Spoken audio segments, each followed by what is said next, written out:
The Guyana robotics team's return after finishing 10th from over 150 countries in the first global robotics competition in Washington.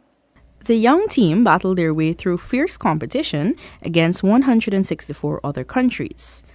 Farnaz Baksh, team manager, said that part of the team's success came from observing their environment. One of the main focus was our pull-up mechanism, which was because of the weight of the bot. It was a little too heavy.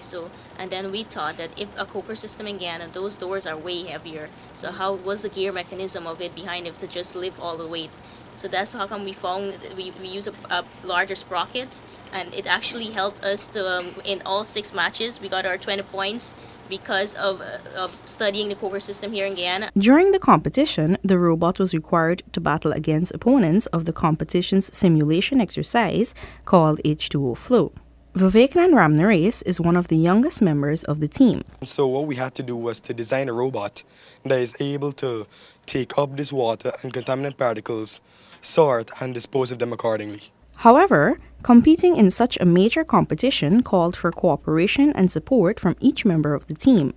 Horace Mosley, Public Relations Officer for the team, explained how they overcame challenges. It was kind of strange to show up in the competition and see that, our bot is small, and seeing China and all of these different countries with big bots, and they all just, it was like, wow. When we start and we go out, we see our bot moving really different from every other bot, way faster, way better in performance. First Lady Sandra Granger welcomed the team home. Mrs. Granger said moving forward, her main focus will be to ensure that every child across Guyana is involved in robotics. We're talking about setting up clubs and leagues, so we start competing in communities and clubs so that we start to build and grow our talents in robotics. That it can only be beneficial to us. So when our kids leave high school or university, and we had a very good example of how they use the technical know-how that we had here to program their robot to perform. STEM Guyana now turns their focus to the next global challenge, which will be held in Mexico City in 2018, with the aim of placing first and making Guyana proud once more.